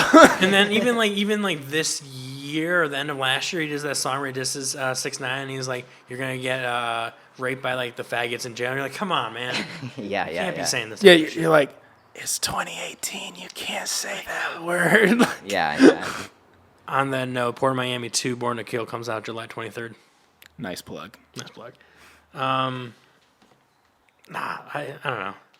Rick Ross is he's an interesting cat. It reminds me. I'm sure. I don't know if you're a Logic person. Ish. I really liked his song with Wu-Tang from his last album. Yeah. I played that on repeat. Two albums ago. I guess it was 2 albums. Yeah. Yeah. I'm a fair weather Logic fan because sometimes I'm like, okay, dude, like, are you hip hop? Are you pop? Like, what are you trying to do? And Yeah, I'm not really a big fan either, but I know that on his last album he has a song. I think it's called Clickbait. Did you hear that one? Oh yeah. And he I guess on there he rapped about he would suck a dick to make a point or something. Yeah. Then he also has another, whoa, pause. No, I'm just kidding. yeah. Then he has like another song called Cocaine where he's talking about if I was just rapping about cocaine, you guys would like the song better. I'm like, then just make a song about cocaine. Like, I don't know. We know you didn't deal it. It's okay. Yeah, it's just one of those things where it's like I feel like when he goes in the studio, he should turn off his phone. Yeah, and also, like, again, I think that's the hard part with Logic too, because he's good. Like, and I know people that know him and stuff, and he's definitely he's his own thing, and I think he kind of struggles with that at times because he's a rapper, but also a lot of the things that he talks about. Did you know he's biracial? Did you know that? Holy hell, I would not have guessed. Oh, you really didn't know that? Oh no, I knew. Oh, okay. I was like, The pause was real, like- and when he said what he said, No, yeah, he's one of those people that it's like, and I guess I understand that in some ways. I'm kind of like him, where like I'm part Lebanese, but like some people see it immediately, and a lot of people are like, "You're Lebanese? What?" I kind of thought when I first saw it, I kind of thought Middle East. Yeah, I'm a quarter. Like my Yeah. dad's half, so it's like it's this weird thing where it's like I am, but I'm not. You know? Yeah. And I kind of understand that logic. I mean, his dad is black, but his Mom's white. Yeah. his mom's white, and his dad's just like a lighter Light skinned black guy. black yeah. person, and that happens. You know, it's just that he looks way more like a white person, so Yeah. he has to keep reminding us that he's black, so that when he says the N-word, people aren't trying to beat him up. Yeah. No, I think he should stop telling us. Just say the N word, and people get offended. Then just go after them and call them idiots. Yeah, exactly. Be like, yo, They would deserve it. Is it your first time listening to him? Listen to his old shit. He talks about his biracial. Yeah. Yeah, right. But like Logic has this thing where like Travis and I talked a lot about because we started doing this podcast before Eminem's last album, which was Kamikaze, and I kept saying I want to see Eminem working with new people. I felt like just keep working with like Rick Rubin and all that shit. And then like Skylar Grey, just like it wasn't fitting. No, the Eminem Skylar Grey thing, like he kept. It was cool, like But it wasn't in 2010, 2011, but Exactly. it's just not good for the current sound and just the way hip hop moves today. I don't think. Yeah, so like when he even on this last album when he got like Jordan Lucas and he had beats from like Michael Made It and like Tay Keith, it's like he was reaching out to different people and it sounded a lot of it sounded different, but it's also a lot of it who he was, like a lot of his older stuff. And I feel like Logic can do something similar too. Just like I know who's his boy, Six? Is that his producer? I was about to say his producer Yes, is really Six. talented. They're really His talented, producer is very but he's talented. also like he's kind of like 40 is for Drake. Is like I wouldn't mind seeing Six is talented and he should reach out and work with different artists. And but I also think Logic should also work with different artists. Yeah, yeah. There are certain artists that they get really attached to this one producer, and it's not that what you're doing is bad. It's just that we'd like to hear something. That's been a lot of people's criticism of J. Cole up until like the last year or so. Is that like he's still producing most of his own stuff, which is awesome. Oh, something beeped in my ear. So we're still recording. Oh, okay. I think we just hit like Gotcha. 2 gig mark or whatever. It's awesome and it's great to hear, but at the same time, we'd like to hear it on somebody else's beats. Right. That was the big thing with his last album. It was like it was good, but it's like we wouldn't mind a feature now. Yeah, and then when he jumped on all those features recently, We're it's like, like, yes. okay, We're like, this is yes. what I needed, because I'm not normally a 21 Savage fan, but I listen to a lot. We talked about that a lot. I think that last album, he's grown so much since we've seen him, and like even that first track, a lot with J. Cole, that sounds like an old school UGK Houston beats, yeah. and it's fantastic. The whole project. It's funny. I was listening to 21's debut album. I think it's called It's an Album, Yeah. and he has a song on there called Whole Lot, and it's almost the same thing as A Lot. Oh, really? He says whole lot throughout the whole song, just like Oh, yeah. interesting. That was kind of funny. I didn't catch that the first time though. Nah, I gotta go back and listen to the old stuff. But like my first, like I didn't care for him too much, and then he did that. No, yeah. He did that album Metro Boomin and Offset, right? Or is it Takeoff? Oh yeah, with that Yeah, one. yeah, No, yeah. it's Offset. Offset. I listened to that like I- one time. I- It was good. I listened to it a lot. Yeah. Yeah. Like because that's the thing. I'm not the biggest Migos fan or anything like that. Yeah. I wasn't at the time even the biggest 21 Savage fan, but just with them working together, I was like, this is a really good fucking project. Yeah. Yeah, that was the first time where I kind of came to realize that Offset is probably the best member of Migos. He seems the most lyrical, most interested in talking about other things than jewelry. For me, it's Takeoff. Is it- I like Takeoff better. He's the youngest one. I was gonna say, is it because of I've heard a lot of people say he's like the sound of Migos because he has the in voice. some ways, yeah. In some ways he has the voice, but then also like, I guess also it's probably because he's the least popular. He's out of the three of them. In some ways he's more mysterious because we're like, we want to hear from Takeoff more, like because we just got bombarded with Quavo. Yeah, Quavo is Like to the point where it's like when he dropped his debut album, I don't think anybody really cared about his debut album because we're like, we've heard you so much on other people's songs. I don't need to listen to you. And also it was one of those weird albums where like easily a third of the songs on there were like him featuring Takeoff and Offset. So it was really just a Migos it's a quasi. song. Yeah. Like, Yeah. Well, that was one of the things like them coming up. We're like, okay, let's get that Quavo album. Then he did that because he was great with Travis Scott and stuff. Then they did a collab album together. Him and Unshot Jack. Garbage. Yeah, it was bad. yeah. So then when his that's the so when his solo came out, we're like, we yeah. It was great. So I went to that same exact Drake show, the Scorpion Tour show. But I went to the Friday night one, and that was the day that Quavo's debut album had dropped. And when he started performing like stuff from his album, nobody cared. Like nobody even knew what he was doing. Yeah, because they "What's hadn't heard this?" it yet. Yeah, but even even like he's like, hey, did anybody get my album? And it was, I wouldn't say it's was pretty quiet. quiet. Yeah. It's like not that many people are like, oh, when's Drake gonna come out? Yeah. It was crazy. I saw JID a couple weeks ago. And Yeah, I saw that. him and Boss did a song called Fried Rice that they released. Because I think Boss is doing like a deluxe version of his album that came out last year. I'm not sure.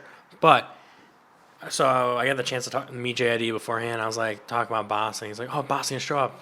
And I was like, maybe they're going to play Fried Rice. Because that song's coming out tonight. And they did. Oh, that's awesome. But the song came out, like, by the time he was on stage, it was like, I'll say 10:30. But the song came out at 9 p.m.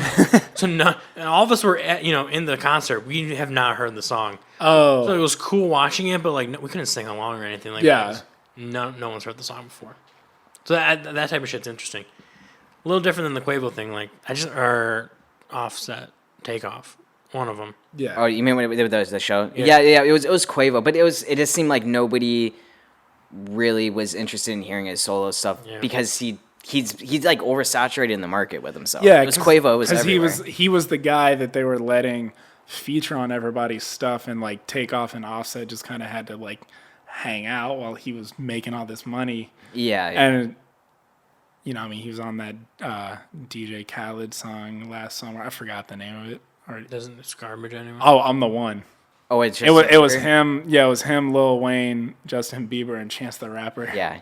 Did you? I enjoyed it. Did you see the SNL skit where they're talking about they have the Amigos or whatever? Oh yeah. With Childish Gambino. Right. One of the best skits I've seen in a long time.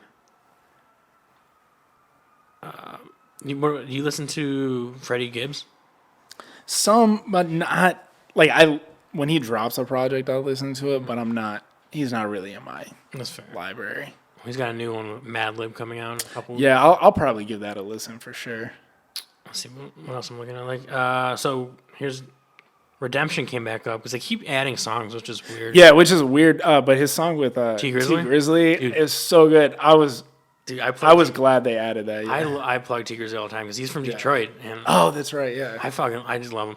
But like, so like Travis will like, sometimes make fun of me, but I'm like, I don't think T Grizzly is gonna get bigger than like a J Rock or bigger than a Meek Mill. Yeah. I mean, he's gonna be like at that level. Yeah, and it's because some of it's probably just because of his voice, because he has a very like deep. He's somebody that I think if he came out 10 or 20 years ago, probably would be able to go mainstream a lot easier. But just from what I know about him, like the fact that he got out of jail and has been able to have a rap career basically from nothing, and it's like I think he's okay with where he's at. Yeah. But like as much as I love him, because I'll always give like Detroit artists extra love, but I don't think he's gonna get bigger than like a J Rock or Meek Mill. Just right around that level. Which is fine. Yeah, it's still a good career. Yeah, man. J Rock got a Grammy. Maybe T Grizzly will get a Grammy. We'll see. Do you think Big Sean is still probably the biggest Detroit act at the moment? Mm-hmm. Yeah, even with being silent for as long as he's been for like. Well, here's the thing, because like 2 years ago he dropped like 2 or 3 albums within 12 to 18 months. Oh, right, he had the Metro Boomin. He had that project, then he did I Decided. Okay. And then that's the thing, he was going to go on tour. I don't know if we talked about it. I think I talked about it with Brady, but he was supposed to go on tour, and he did this really interesting concept. He's like, he's going to allow every city to vote on what songs they wanted to hear. That's cool. Yeah, so everything's going to be different. But then he canceled a tour before it started. He's like, honestly, guys, I'm in album mode. I just want to focus on this album. And then it's been a long time, and it's been like a year and a half, and nothing's came out. Now, so this is one of the things where, like, I know he's taking a lot of personal time. He's doing his thing with his girl. I don't know if it's, and then I don't know if he's ready or if Kanye's not preventing that album from coming out or what's going on. But yeah, I think when Big Sean drops, he's still the biggest in Detroit. Yeah. Outside of Eminem, but like that's just like a different. Eminem's his own thing, and he's biggest from Detroit all the time. Yeah, he's in that weird like superstar level where it's kind of like he can disappear. Mount Rushmore. He can disappear for 10 years and he'll still be Eminem. Still like making fun of him though. Yeah. Keep making fun of him. Always. Have you seen Eminem live? No, I'm okay if I never see Eminem live. But here's the thing, he doesn't tour anymore. Because he thinks that'll trigger his addictions because he used to do so much drugs. That makes sense. So he'll do like shows here and there. Like he does Australia every couple of years. But then like he did like the Home at Home tour. So it was like just Detroit, just New York. He did it with Jay-Z. Makes sense. And because if he's, being a recovering addict, if he starts going to places that used to trigger him, like doing all the crazy stuff is probably not a good idea for him to go there. Yeah. So I saw him a couple of years ago. He did Lollapalooza. And I was in Chicago, so I was like, fuck. Dude, so you might appreciate this. I went to Lollapalooza 2 days. I saw 4 people only. First day, I just saw Eminem.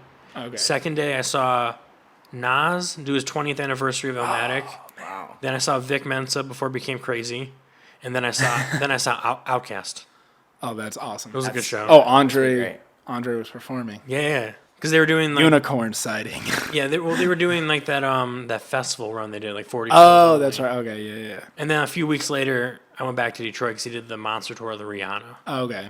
That's the thing. So like, if he goes on tour again, he'll do it with like a bigger artist. Yeah, and he should do it with somebody that like more of his older or just he should do it with somebody who he has frequent songs with, or you know, Didn't he just do like a recent international run with Logic?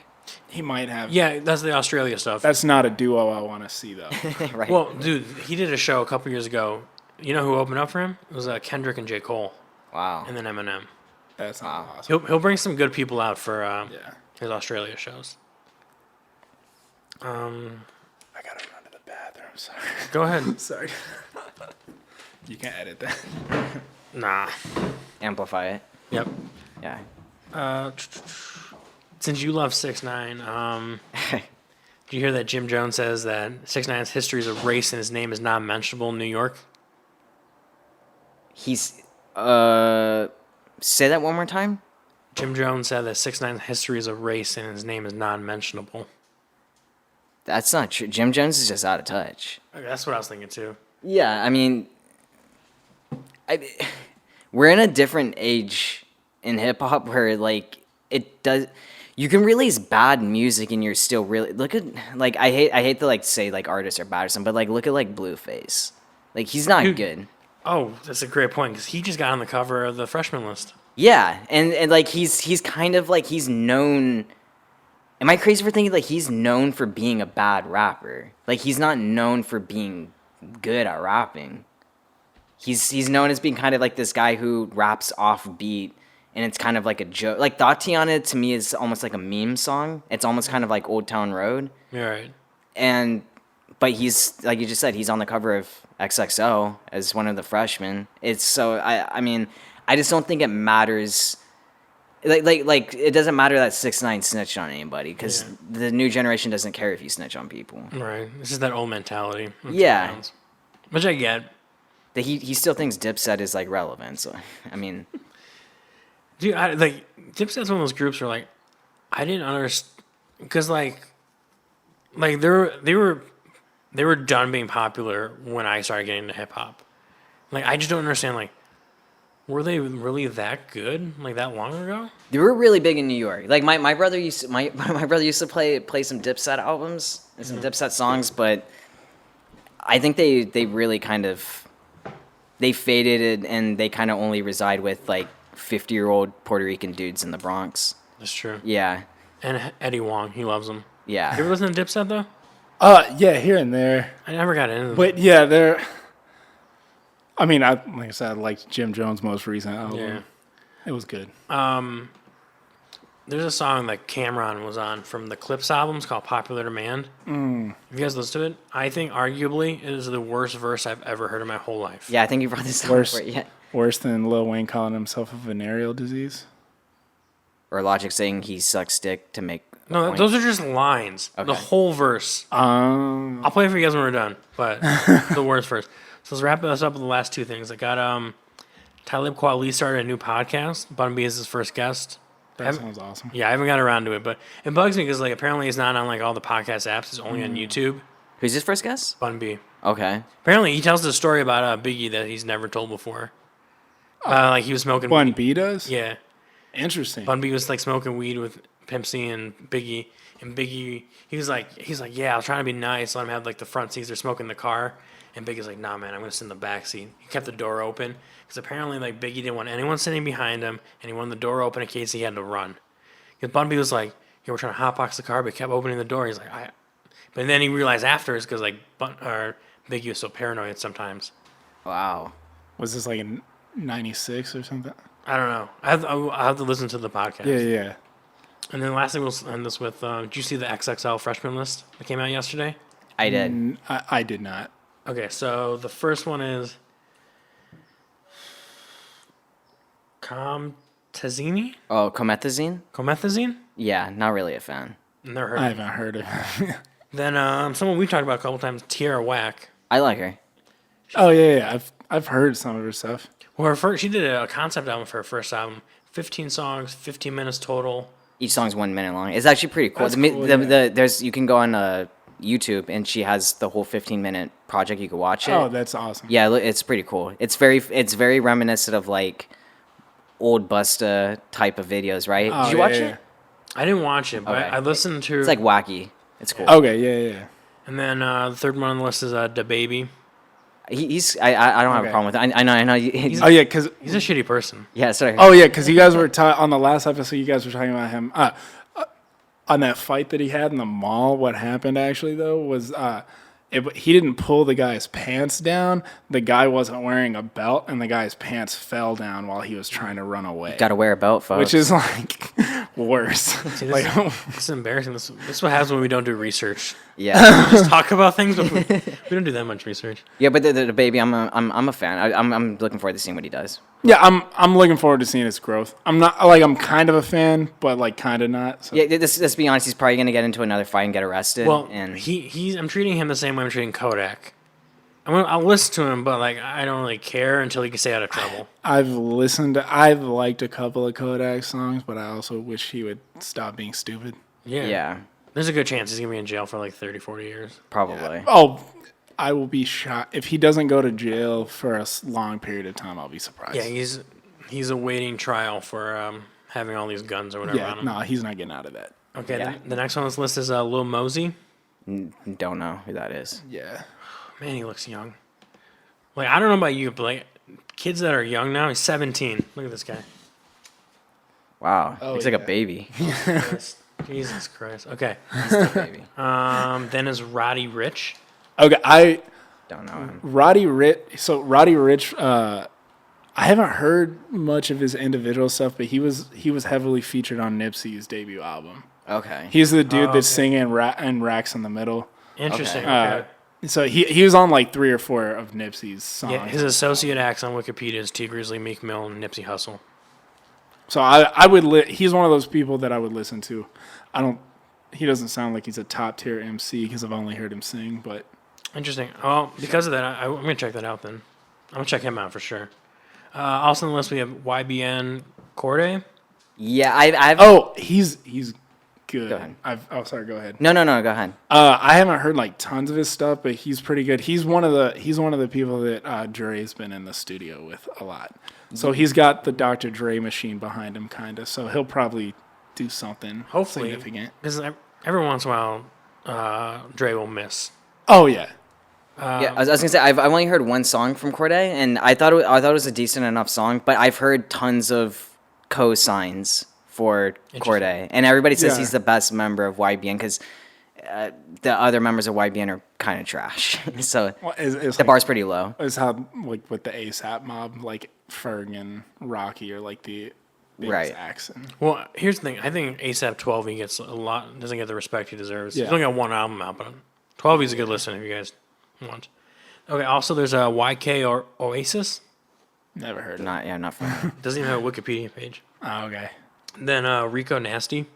Heard of her. I've I've heard good heard things. of him, but I Her. haven't. I don't know if her. Oh, Yeah, obviously I haven't heard that whoops. much. Yeah, not. I don't think I've heard any of her songs. Then I've heard. I've heard the name though. Yeah, I've heard good things, but I'm not familiar with any music. She just did a mixtape called Anger Management with Kenny Beats, and it's really good. She has like Earth Gang on there and some other people. It's good. After that, they also have Gunna.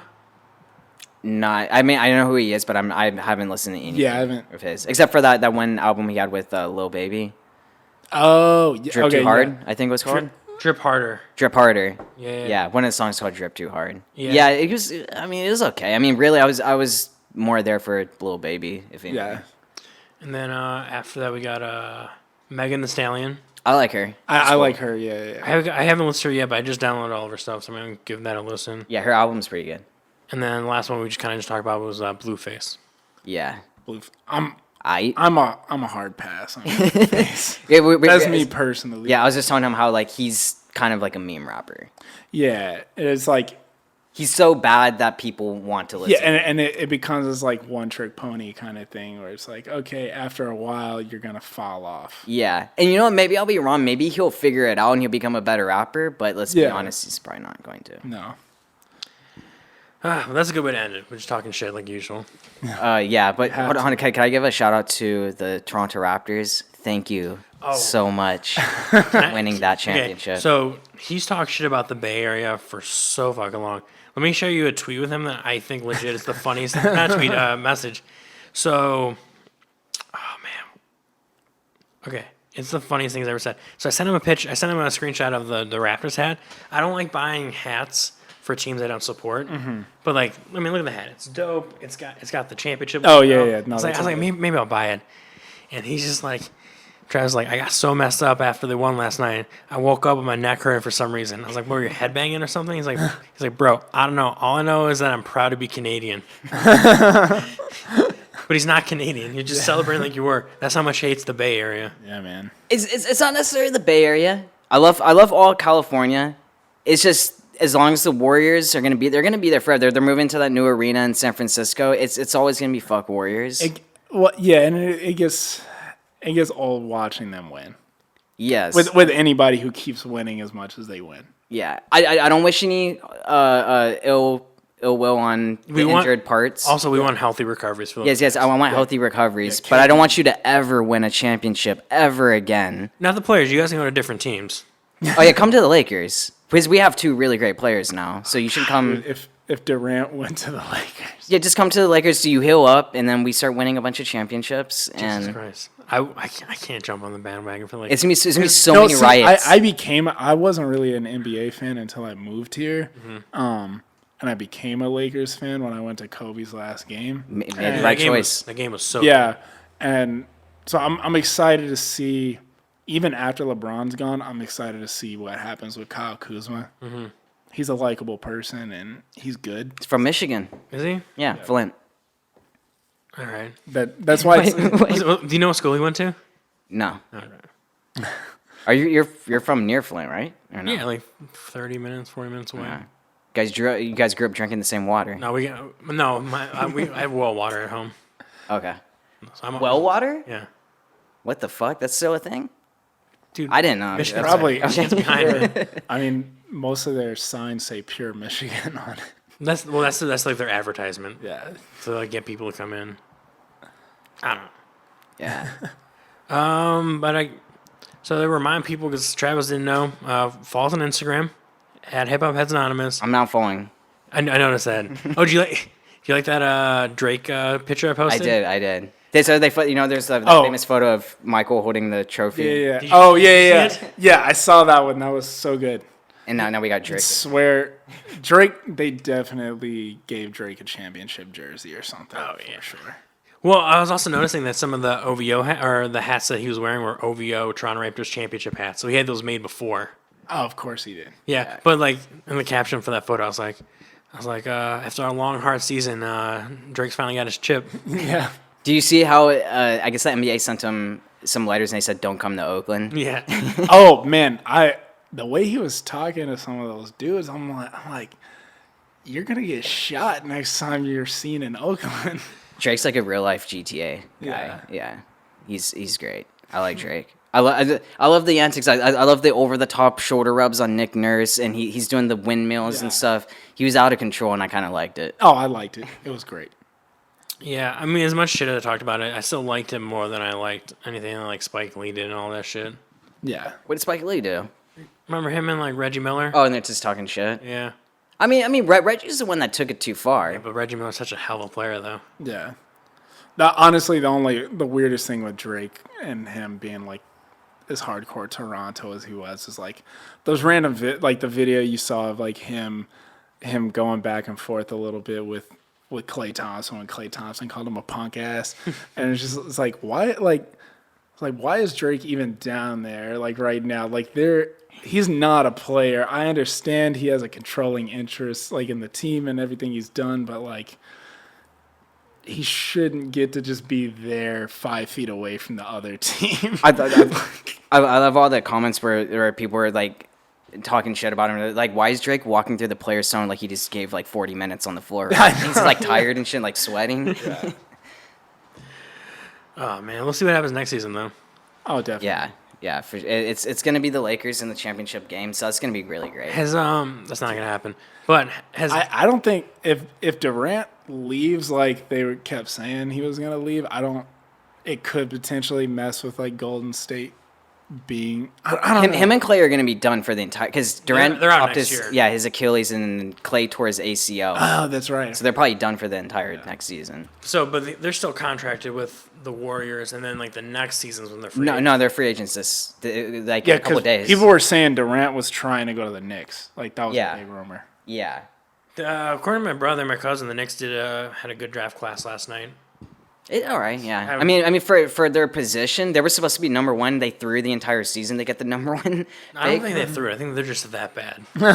It's a combination of both. We'll see. We'll see what happens. Yeah, yeah. Yep. Yeah, let's wrap this up. Hip Hop Heads Anonymous on YouTube. Check out the videos. Like, if you guys are just listening to it, videos will be there. I try to throw graphics in there. Like, if we're talking about an album, I'll throw the album cover in. That's as far as my editing skills go. Sometimes that's all you need. So that's all you need. Yeah, he's But then, right. like, the last episode was like an hour 40, and I just got so tired of cutting between cameras. This is going to be nice because I think we're just going to use just that camera. Oh, okay. So I got so tired just cutting between cameras and then throwing graphics up. Like, halfway through the episode, I was like, I'm done. But that's it. Follow us. Check out stuff we do. I don't know. Any last words, guys? Watch Rim of the World on Netflix. My name's in the credits. There you go. Yeah, look for his name in the credits, and shout out to Rob Pelinka for pulling off one of the greatest trades Oh my God. that will ever go down in All the right, goodbye, history of guys. Lakers.